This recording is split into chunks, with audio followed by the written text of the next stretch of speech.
Oke,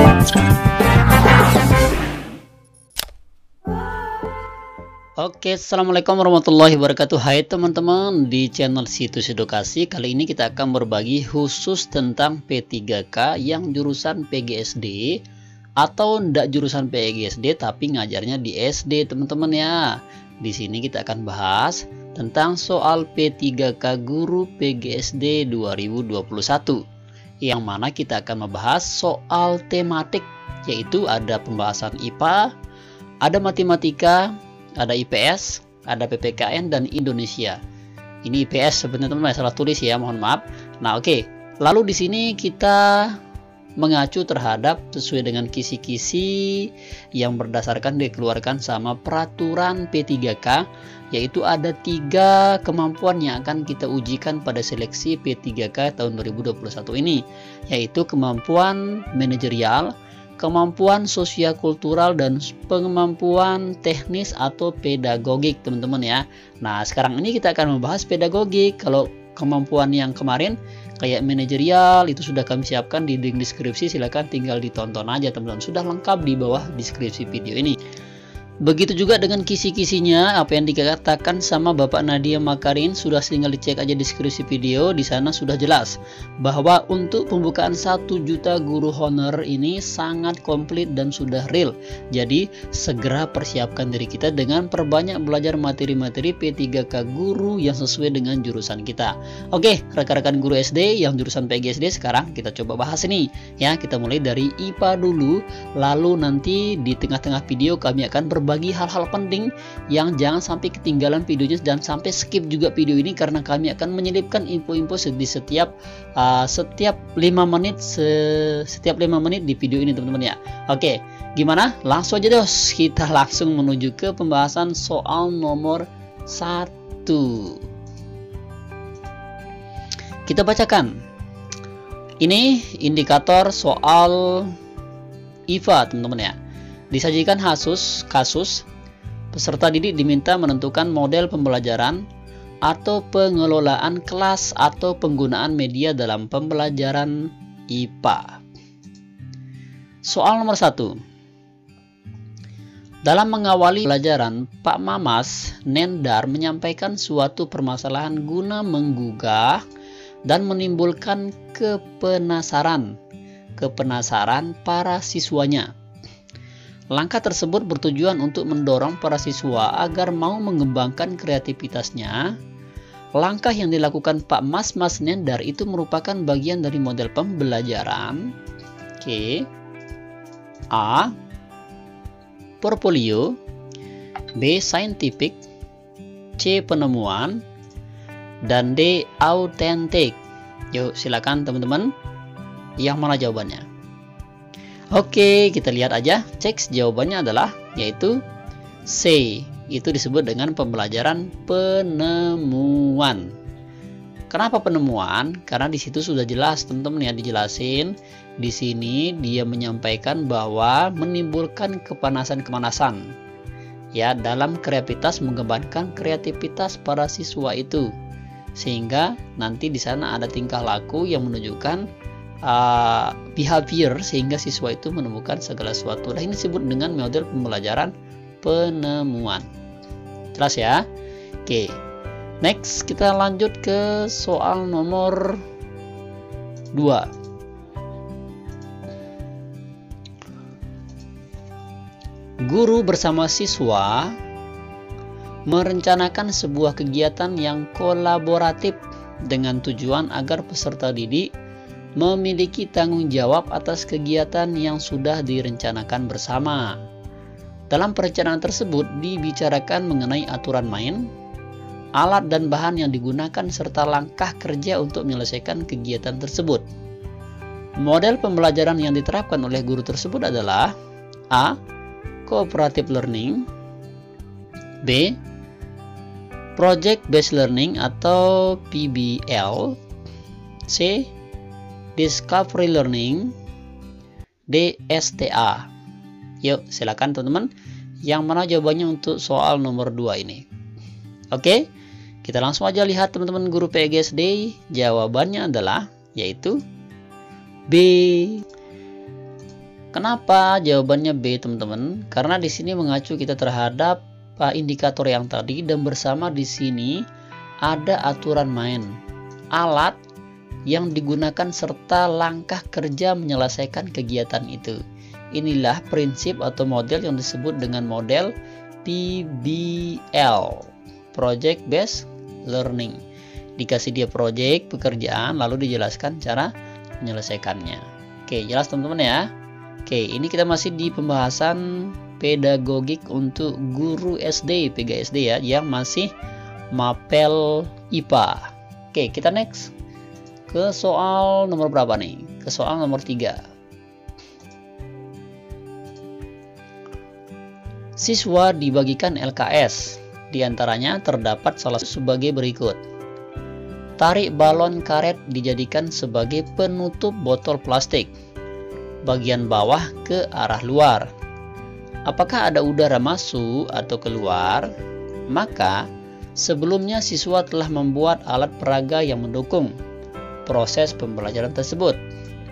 Alat peraga apakah yang berhubungan dengan pertanyaan petunjuk di atas? Oke. A. Alat peraga listrik paralel. B. Alat peraga teropong kapal selam. C. Alat peraga proses pernapasan pada manusia. Dan D. Alat pernapasan reaksi asam laktat. Oke teman-teman, yang mana nih yang alat peraga digunakan sesuai dengan kasus di atas? Apakah A, B, C, atau D? Oke, kita langsung aja jawab. Jawabannya adalah yaitu C, alat peraga proses pernapasan pada manusia. Nah, ini berdasarkan indikator yang tadi. Silakan teman-teman yang belum lihat indikatornya bisa di pause videonya dan kembali ke back ke halaman nomor 1 tadi. Jelas ya? Jadi jawabannya adalah yaitu kita lihat di sini C, alat peraga proses pernapasan pada manusia.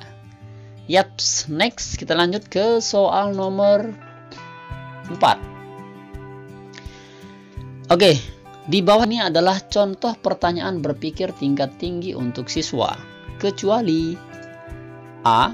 Berdasarkan bahan bacaan tersebut, apa yang dapat kamu simpulkan tentang proses pernapasan manusia? B. Bagaimana cara kerja katrol? C. Apa yang dimaksud dengan fotosintesis? Dan D. Buatlah pemecahan masalah dari pencernaan lingkungan di sekitarmu. Oke teman-teman, ini merupakan pertanyaan kecualinya. Silahkan, yang mana paling tepat jawabannya? Apakah A, B, C, D? Oke, kita cek dan lihat. Jawabannya adalah yaitu C. Apa yang dimaksud dengan fotosintesis? Kenapa? Karena ditanyain adalah berpikir tingkat tinggi, kecuali. Jelas ya? Apa yang dimaksud dengan fotosintesis? Kalau pertanyaan apakah, itu masih level sedang teman-teman ya, level sedang banget begitu. Nah kalau pertanyaan bagaimana, itu wah jawabannya agak panjang ya. Apalagi buatlah, apalagi apa yang dapat kamu simpulkan. Itu kemampuan siswa berpikir tingkat tinggi, karena ditanyain kecualinya. Jadi yang betul adalah C. Jelas ya? Oke, kalau sudah jelas kita next lanjut ke soal nomor 5. Tapi sebelum kita lanjut ke soal nomor 5 teman-teman ya, silakan buat teman-teman yang mau file lengkapnya, di sini sebenarnya ada 150 soal untuk PGSD ini, jurusan SD ini khusus untuk kemampuan teknis atau pedagogik. Silakan buat teman-teman yang ingin file lengkapnya, nyatakan Anda sudah like dan subscribe ya. Silakan like, subscribe dulu, kami tunggu 5 detik dari sekarang. Oke, kami tunggu 5 detik. Oke, kalau sudah like dan subscribe, silakan tinggalkan nomor WhatsApp-nya di bawah untuk kami kirimkan file aslinya, sehingga teman-teman tidak bisa atau tidak banyak menghabiskan kuota teman-teman ya untuk menonton video yang begitu panjang seperti ini, yang lebih dari 30 menit bahkan 1 jam juga. Itu silakan kami kasih aja filenya, kita berbagi teman-teman ya. Tapi silakan juga bantu kami dengan cara like, subscribe serta share video ini ke teman-teman yang belum tahu video penting dan berbagi seperti ini. Oke, kalau sudah paham, kalau sudah like dan subscribe, kita next lanjut ke soal nomor 5. Anda ingin mencoba memberikan pupuk kompos terhadap tanaman cabai. Perubahan kondisi yang akan diteliti adalah pertumbuhan tanaman cabai, yaitu tentang perubahan tinggi tanaman serta besar daunnya dibandingkan dengan tanaman cabai yang tidak diberi pupuk. Rumus masalah yang cocok untuk masalah tersebut adalah: A. Adakah pengaruh pupuk urea terhadap tinggi tanaman cabai? B. Adakah pengaruh pupuk kompos terhadap pertumbuhan tanaman cabai? C. Bagaimana cara pupuk kompos membuat tumbuhan cabai tumbuh? D. Apakah tanaman cabai bisa tumbuh? Oke, kita lihat dan cek aja. Jawabannya adalah yaitu B. Adakah pengaruh pupuk kompos terhadap pertumbuhan tanaman cabai? Karena di sini sudah jelas banget teman-teman ya. Di sini dijelaskan bahwa kita sebagai siswa ditujukan untuk meneliti pertumbuhan cabai setelah dikasih pupuk urea. Nah, di sini terjadi permasalahan yang cocok untuk masalah tersebut. Tentu, apakah setelah diberikan pupuk itu dia ada perubahan tumbuh, baik batang, tinggi, daunnya atau tidak. Nah, sehingga yang opsi B ini adalah opsi yang paling tepat untuk rumusan masalah yang cocok pada tanaman cabai di atas. Paham ya? Oke, kalau yang D ini sudah jelas. Apakah tanaman cabai bisa tumbuh? Dia sudah tumbuh teman-teman. Tapi pertumbuhan tanaman itu yang berpengaruh yang kita inginkan setelah kita kasih pupuk. Sehingga yang D salah. Ya, begitu juga dengan yang C. Di sini tidak ada pengaruh. Apalagi yang A. Ya, adakah pengaruh pupuk urea terhadap tingginya tanaman cabai? Nah, di sini tidak dijelaskan tentang pertumbuhan. Di sini pertumbuhan tanaman cabai itu ada enggak perubahannya setelah dikasih pupuk beberapa hari, 3-4 hari itu. Oke, jelas ya. Oke, untuk materi IPA sudah kita selesai. Di sini kami membahas 5 soal aja. Buat teman-teman, sekali lagi, saya ingin file lengkapnya untuk jurusan PGSD yang materi pedagogik tematik ini, silakan di kolom komentar ya. Oke, tapi syaratnya like dan subscribe. Yaps. Kita lanjut di materi yang berikutnya, yaitu soal matematika SD. Oke, ini dia indikator soalnya. Menganalisis bahan ajar berupa masalah matematika untuk pembelajaran yang dengan pendekatan berbasis konstruktivisme. Terus ya. Oke, kita bacakan soal nomor berapa nih? Nomor 6 ya. Oke, kita bacakan soal nomor 6. Ini nomor 6. Mohon maaf, ini salah tulis. Ini nomor 6. Berikut ini adalah langkah dalam pembelajaran dengan pendekatan konstruktivisme. 1. Menerapkan pengetahuan dan pengalaman yang diperoleh. 2. Memperoleh pengetahuan baru. 3. Mengaktifkan pengetahuan yang sudah ada. 4. Pemahaman pengetahuan. Dan 5. Melakukan refleksi. Pertanyaannya, apakah langkah pembelajaran berdasarkan pendekatan konstruktivisme adalah urutannya, urutan langkah-langkah. Oke. A. Kita lihat. A 4, 3, 2, 1, 4. B 3, 2, 4, 1, 5. C 2, 3, 4, 1, 5. Dan D 1, 2, 3, 4, 5. Oke, yang mana jawabannya teman-teman ya? Kalau Anda berpikir sih silahkan jawab aja yang D teman-teman. 1, 2, 3, 4, 5.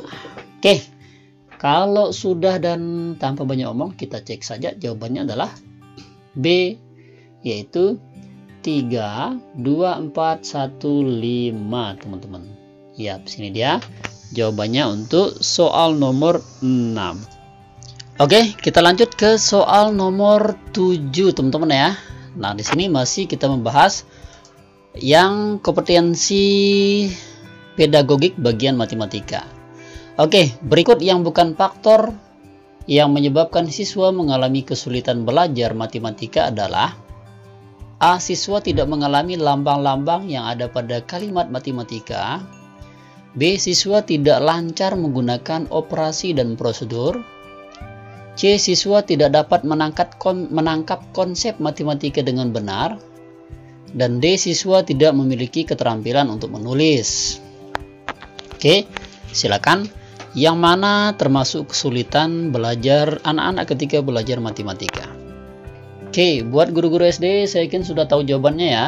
Yaps, kita lihat dan cek saja. Jawabannya adalah yaitu D. Siswa tidak memiliki keterampilan untuk menulis. Jelas ya, ini ditanyain adalah yang bukan faktor menyebabkan siswa mengalami kesulitan belajar matematika. Ya tentu saja dengan tidak memiliki keterampilan menulis. Ya tidak mungkin teman-teman ya, karena ditanyain adalah yang bukan faktornya. Ya, jelas ya, yang bukan faktor. Oke, next kita lanjut ke soal nomor 7 teman-teman ya. Jadi double 7-nya, yang tadi juga 7 sekarang 7 juga. Oke, kita bacakan. Berikut tahapan pemecahan masalah untuk melatih berpikir matematika tingkat tinggi menurut Polya. 1. Memahami soal atau masalah. 2. Menelaah kembali terhadap semua yang telah dilakukan. 3. Membuat rencana untuk menyelesaikan. 4. Melaksanakan rencana. Pertanyaannya, urutkan tahapan di atas sehingga menjadi tahapan yang runtut. A. 3142. B. 3412. C. 1242. D. 1324. Oke, silakan teman-teman ya yang pernah baca tentang pemecahan nih yang menurut Polya.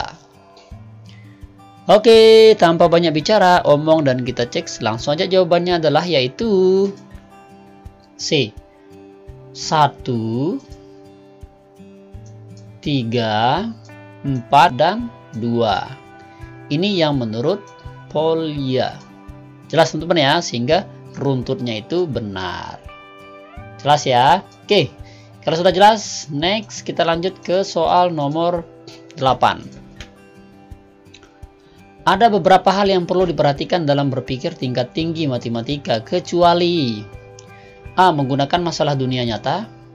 B. Menggunakan model sebelum ke rumus. C. Menggunakan media interaktif dalam belajar. Dan D. Menggunakan atau mengkaitkan semua topik dalam matematika. Oke, yang mana jawabannya? Oke, jawabannya adalah yaitu C. Di sini yang tepat adalah C, yaitu menggunakan media interaktif dalam belajar. Karena di sini datanya adalah beberapa yang perlu diperhatikan dalam berpikir tingkat tinggi, kecuali, yaitu menggunakan media interaktif dalam belajar. Next, kita lanjut ke soal nomor 9, masih di materi matematika. Bu Ani ingin mengajarkan kepada anak-anak kelas 1 tentang nilai tempat suatu bilangan. Media yang tepat digunakan Bu Ani adalah A. Kartu bilangan. B. Blok Dienes. C. Loncat kata. Dan D. Papan berpaku. Yuk teman-teman guru SD yang biasa ngajar matematika, yang mana yang paling tepat? Oke, yang paling tepat adalah yaitu B. Blok Dienes. Ini metode yang harus digunakan sama Ibu Ani karena dia mengajar tentang nilai tempat suatu bilangan. Jelas ya? Oke. Next, kita lanjut ke soal nomor 10. Ini soal terakhir dari matematika buat guru SD jurusan PGSD, dan silakan buat teman-teman sekali lagi kami ingatkan bahwa terkait untuk pembukaan pendaftaran P3K itu nanti insya Allah dibuka bertepatan dengan CPNS. Tapi pernyataan dari Mendikbud itu sekitar bulan Maret atau Mei. Jadi segera persiapkan berkas-berkas teman. Siapkan juga hal-hal yang kita perlukan nanti sehingga tidak tergegas kita untuk pendaftaran P3K ini. Seperti berkas-berkasnya kayak foto ya. ukuran foto, kemudian ijazah sudah dilegisir apa belum, dan sebagainya. Buat teman-teman yang ingin melihat pernyataan Mendikbud, bisa cek di deskripsi video juga. Oke, kita bacakan soal terakhir matematika PGSD.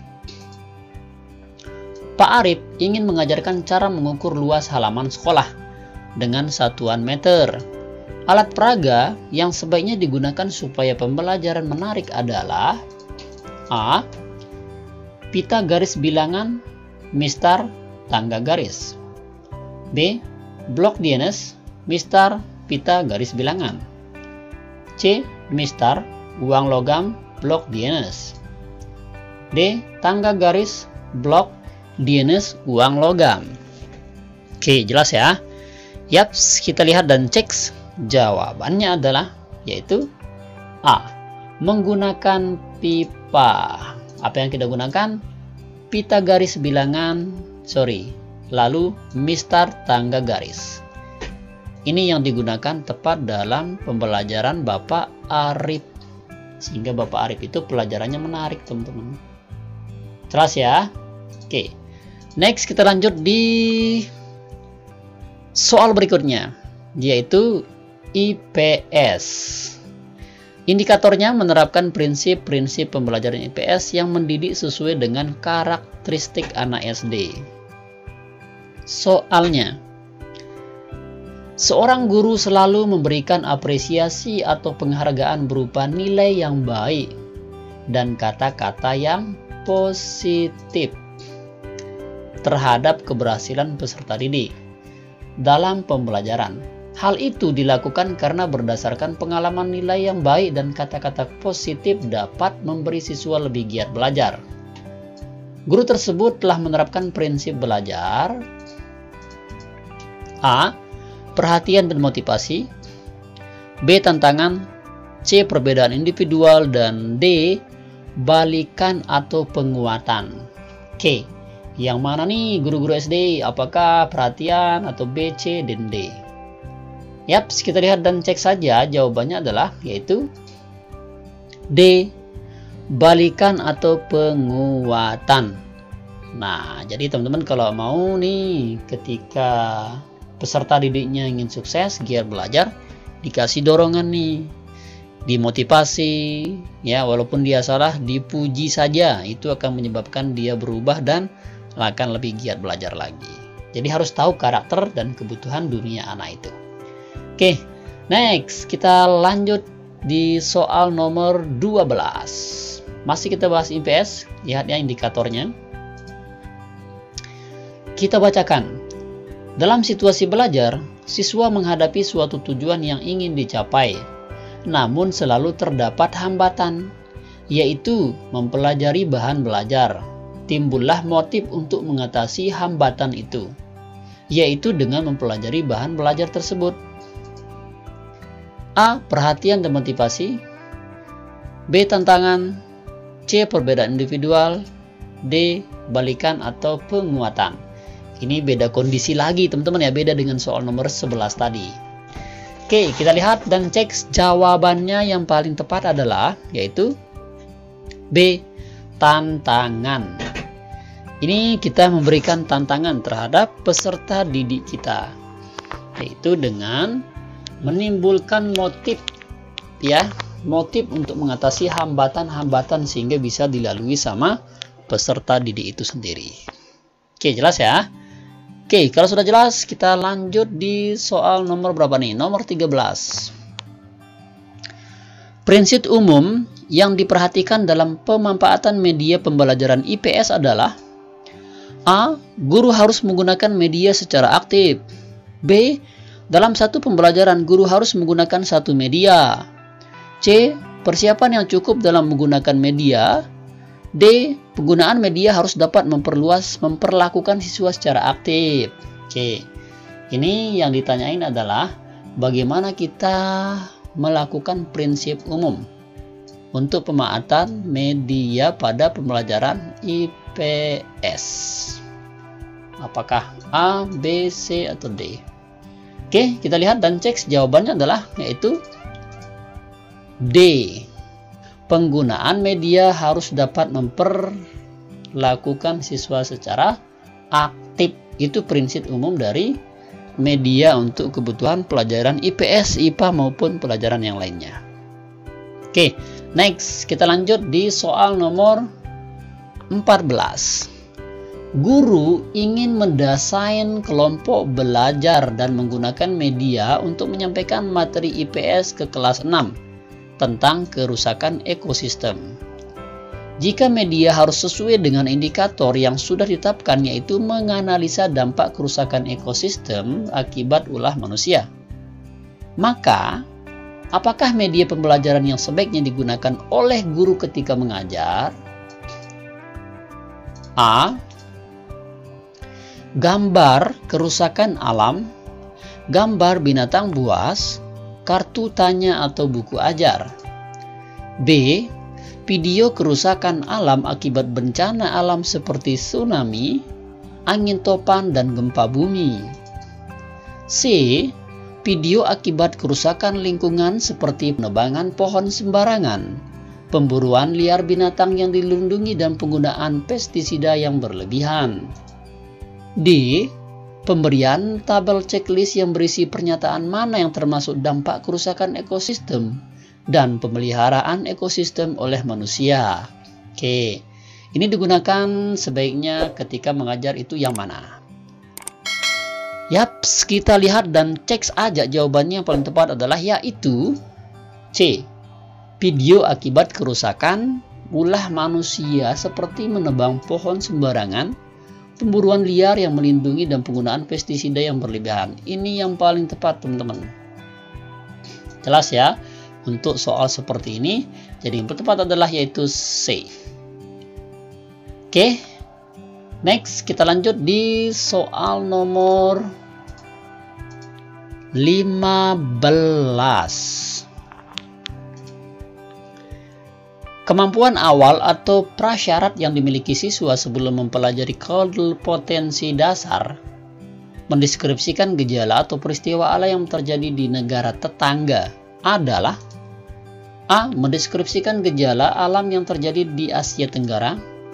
B. Mendeskripsikan gejala alam yang terjadi di Asia. C. Mendeskripsikan gejala alam yang terjadi di Indonesia. C. Mendeskripsikan gejala alam yang terjadi di Amerika Serikat. Oke, teman-teman. Silahkan nih, yang mana jawabannya? Unjuk tangannya dong ya. Oke, atas kasus seperti ini, peristiwa alam, yaitu KD-nya mendeskripsikan peristiwa alam. Apakah A, B, C, atau D? Yaps, kita lihat dan cek jawabannya adalah yaitu C. Mendeskripsikan gejala peristiwa alam yang terjadi di Indonesia. Ini merupakan salah satu KD tentang Anda yang mendeskripsikan gejala alam di negara tetangga. Oke, teman-teman. Ini dia soal nomor 15. Jadi kita sudah selesai pembahasan materi IPS. Sekarang kita lanjut di materi berikutnya, yaitu materi PPKN. Oke, ini dia indikator pelajaran PPKN, yaitu mampu menerapkan prinsip belajar dan pembelajaran yang mendidik dalam pembelajaran PPKN di kelas. Oke, sebelum kita ke pembahasan soal PPKN, kami bagikan informasi lagi kepada teman-teman untuk seleksi P3K ini. Ternyata untuk teman-teman yang mengajar di Kemenak itu tidak memiliki kesempatan yang sama seperti kita-kita yang ada di Kemendikbud. Bahwa teman-teman yang ngajar di Simpatika atau di Kemenak itu tidak bisa daftar karena masih servernya tidak bisa, karena itu di luar dari Mendikbud. Oleh karena itu, teman-teman kalau belajar ini tidak usah, itu percuma ya. Tapi kita tidak tahu, mungkin ada kebijakan terbaru nanti dari Menteri Agama, apakah dibuka juga untuk P3K ini bagian Kemenak. Dan serta itu pastikan kami akan intip informasinya dan pastikan Anda tekan loncengnya di sini, karena kami akan berbagi tentang informasi-informasi terbaru mengenai P3K ini, baik di bagian Kemenak maupun di Kemendikbud. Tapi untuk sementara Kemenak belum ada informasinya ya, tapi kita sabar, kita doa semoga di Kemenak juga ada untuk seleksi P3K ini. Oke, itu dia informasinya. Kita Lanjut ke soal PPKN. Prinsip pembelajaran PPKN salah satunya adalah reactive teaching. Di bawah ini adalah ciri guru yang reaktif kecuali A. Menjadi siswa sebagai pusat kegiatan belajar. B. Menggunakan media pembelajaran di lingkungan sekitar. C. Selalu berupaya membangkitkan motivasi belajar siswa. D. Mengulangi materi atau pembelajaran yang membuat siswa bosan.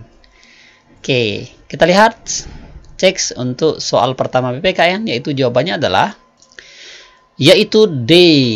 Kenapa D? Karena di pertanyaannya adalah kecuali, teman-teman ya. Ini teman-teman harus sadari dan kuasai. Tentang pelajaran reactive teaching, kecuali yaitu mengulangi materi atau metode pembelajaran yang membuat siswa bosan. Sudah jelas ya? Oke. Kalau sudah jelas, kita next lanjut ke soal nomor 17. Karakteristik ciri-ciri, tanda-tanda, pembuatan atau respon yang harus dapat dilakukan atau ditampilkan oleh peserta didik untuk menunjukkan bahwa peserta didik yang bersangkutan telah mampu mencapai kompetensi dasar pada mapel PPKN. Merupakan pengertian dari A. Penilaian pada mapel PPKN. B. Hasil belajar pada mapel PPKN. C. Tujuan pada mapel PPKN. Dan D. Indikator pada mapel PPKN. Oke, silakan teman-teman. Yang mana jawabannya untuk soal ini? Bisa jawab dalam hati atau dalam kolom komentar juga boleh. Oke, kita lihat dan cek. Jawabannya adalah yaitu D. Indikator pada mapel PPKN. Ini adalah pengertiannya. Ya, jelas teman-teman ya? Oke, kalau sudah jelas, kita next ke soal nomor 18. Berikut ini adalah kelebihan penggunaan model pembelajaran kooperatif dalam pelajaran PPKN SD. Kecuali A. Memungkinkan terbentuk dan berkembangnya nilai-nilai sosial dan komitmen. B. Meningkatkan kemampuan individu dalam mencapai prestasi secara kelompok. C. Meningkatkan kesepakatan dan kesetiakawanan sosial. D. Memungkinkan siswa untuk saling belajar mengenai sikap, keterampilan, dan informasi. Oke, silakan. Ini kecuali. Yang mana jawabannya, teman-teman? Oke, kita langsung cek, lihat jawabannya adalah yaitu B. Meningkatkan kemampuan individu dalam mencapai prestasi secara kelompok.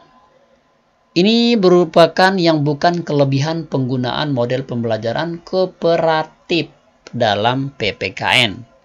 Karena ditanyain adalah kecualinya. Jelas teman-teman ya? Oke. Kalau belum jelas bisa di kolom komentar, nanti kita coba diskusi, kita bagikan juga file aslinya. Next, kita lanjut di soal nomor 19. Kelebihan model kooperatif learning di bawah ini yang benar menurut Hidayati. 2012 halaman 16, kecuali A. Melatih kesiapan siswa. B. Dapat mengurangi rasa takut dalam bertanya. C. Saling memberikan pengetahuan. D. Suasana pembelajaran menjadi menyenangkan karena siswa seperti bermain dengan melempar bola. Bertanya kepada siswa lain. C. Ini menurut Mbak Hidayati. Kecuali. Oke, kita langsung cek dan lihat jawabannya adalah yaitu B. Kenapa B jawabannya? Silakan teman-teman buka ya. Buka browsing juga. Ini menurut Mbak Hidayati. Yang ditanyain kecualinya. Yaitu dapat mengurangi rasa takut dalam bertanya. Sedangkan kelebihan dari model kooperatif menurut Hidayati itu melatih kesiapan siswa, saling memberikan pengetahuan, dan suasana belajar menjadi menyenangkan. Di sini yang kecualinya sehingga yaitu B. Jelas ya? Oke, kalau sudah jelas, kita next lanjut ke soal nomor 20, soal terakhir pada mapel PPKN. Ya, ini dia.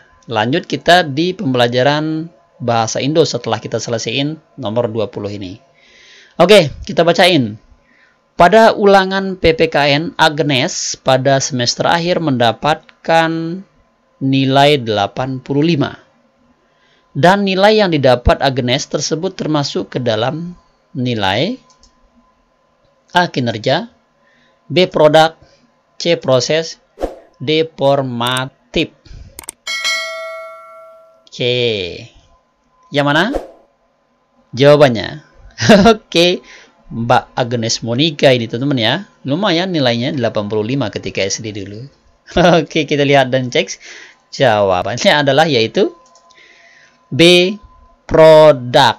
Ini merupakan nilai dari produk, teman-teman. Jelas ya? Oke. Buat teman-teman yang masih bingung bisa di kolom komentar. Next, kita lanjut di soal bahasa Indo. Tapi sebelum kita lanjut, kita berbagi informasi lagi, teman-teman. Buat teman-teman yang GTK KHN ya, yang Perpres PNS P3K tanpa tes itu sedang diusahain, dan teman-teman yang sudah di Komisi DPR, di Komisi 5, di Gedung Senayan sedang mengupayakan bagaimana cepat-cepatnya Bapak Jokowi untuk mengeluarkan Perpres ya yang umur 35 ke atas itu tanpa tes. Tapi ini juga menjadi konflik buat teman-teman kita yang fresh graduate. Artinya mereka juga menuntut bahwa kita berperang secara adil. Tapi di sisi lain buat teman-teman kita yang sudah lama mengabdi, yang di atas 35 tahun, tidak apa-apa teman-teman ya. Mungkin karena gajinya sudah sudah tidak memadai juga, sehingga mereka ingin mendapatkan hak kewajibannya yang sudah lama mengabdi di sekolah-sekolah. Oke, itu dia informasinya. Dan buat teman-teman, ketika ingin kami buatkan untuk pembahasan soal, silakan di kolom komentar ya. Apa saja sudah kami miliki soalnya. Ya, mau pembahasan soal di guru matematika, untuk SMA, SMP, maupun yang lainnya, silakan juga di kolom komentar. Oke, itu dia informasinya. Semoga bermanfaat. Kita lanjut di pembahasan yang materi bahasa Indo. Dengan indikator menjelaskan ruang lingkup tujuan pembelajaran bahasa Indo. Soal nomor 1. Mata pelajaran bahasa Indonesia bertujuan agar peserta didik memiliki kemampuan sebagai berikut, yaitu A. Untuk membangun pengetahuan tentang sastra, dinyatakan persoalan pengetahuan sastra sebagai tujuan akhir. Pengajaran sastra secara kongruen adalah persoalan-persoalan konsepsi, hipotesis, dan aspek-aspek yang terkait dengan sastra. B. Memahami bahasa Indo dengan menggunakannya dengan tepat dan kreatif untuk berbagai tujuan. C. Untuk mempelajari bagaimana hubungan antara bahasa dengan lingkungan sosial. Dan terakhir D. Memahami konsep dan sistematika bahasa yang tepat dengan perkembangan zaman. Oke, silakan teman-teman yang guru PGSD, yang mana jawabannya? Ini paling mudah deh kayaknya kalau bahasa Indonesia. Yaps, kita lihat jawabannya adalah B. Memahami bahasa Indonesia menggunakan kreatif dan berbagai tujuan. Ini merupakan yang harus dimiliki kemampuan kepada peserta didik untuk bahasa Indonesia sendiri. Bagaimana dia memahaminya lalu menggunakannya, ya. Memperhatikan bahasa itu sendiri sehingga menjadi kebanggaan bagi warga negara kita. Jelas ya? Oke, kalau sudah jelas kita next. Lanjut aja ke soal nomor 22. Berikut ini ya merupakan salah satu tujuan umum pembelajaran bahasa Indo di SD. Ini menurut standar kompetensi pendidikan bahasa Indo Depdiknas tahun 2002. A. Siswa memiliki kompeten dalam memahami aspek keterampilan berbahasa. B. Siswa menghargai dan membanggakan bahasa Indonesia sebagai bahasa persatuan bahasa negara. C. Siswa mampu memanfaatkan bahasa sebagai tolak ukur keberhasilan belajar. D. Siswa memahami keterampilan berbahasa digunakan untuk keadaan situasi formalitas. Jadi kebelat teman-teman ya. Oke, ini yang mana jawabannya nih? Ini berdasarkan tujuan umum ya. Ingat di garis bawahi tujuan umum pembelajaran bahasa Indo menurut dan berdasarkan Depdiknas. Apakah A, B, C, atau D? Yap, kita lihat dan cek saja. Jawabannya adalah yaitu B.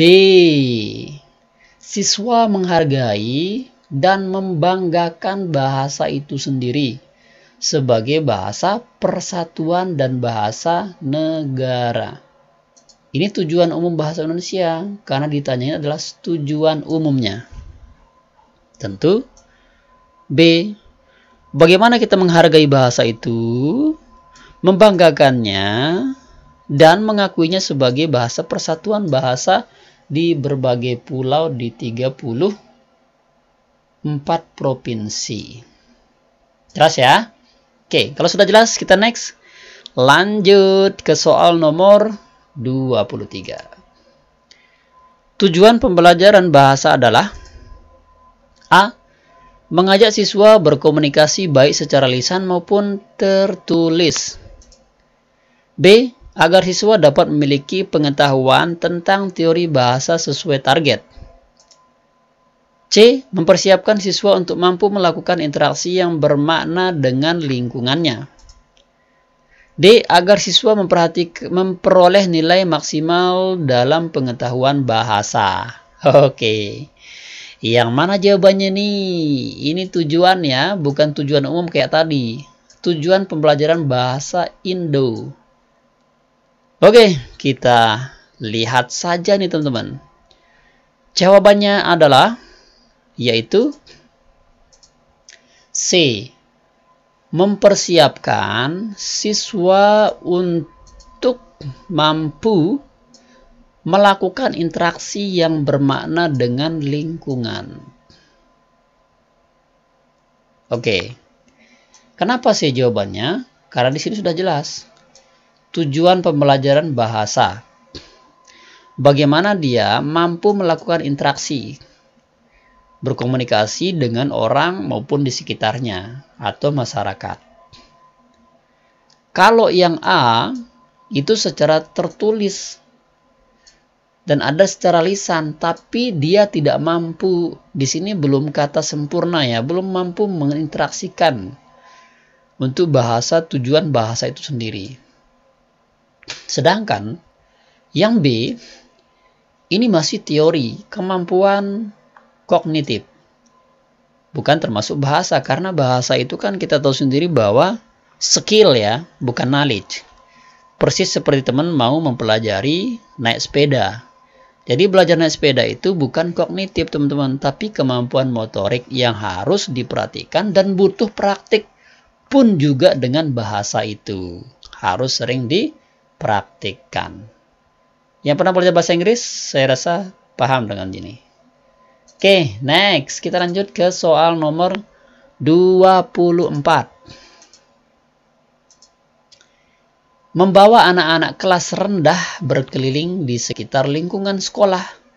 Kemudian mereka disuruh menceritakan kegiatan tersebut.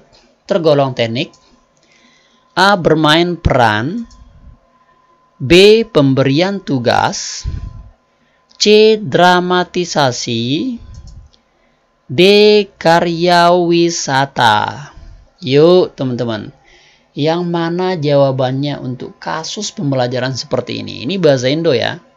Kita lihat pertanyaannya.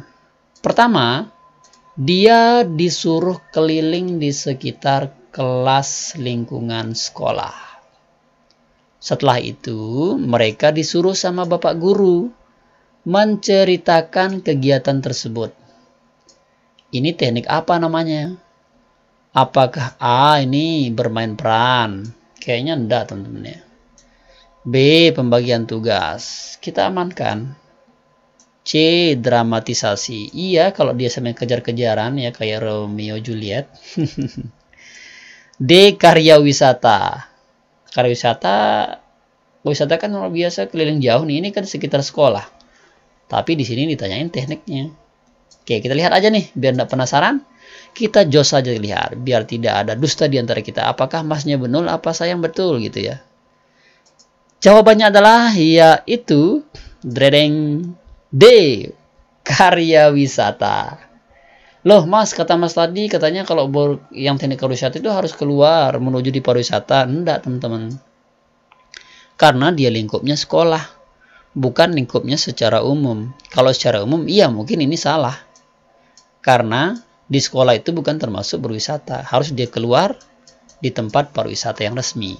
Nah, tapi ini menanyakan tentang bahasa Indo di lingkup sekolah, tentu itu adalah teknik atau metode menggunakan karya wisata.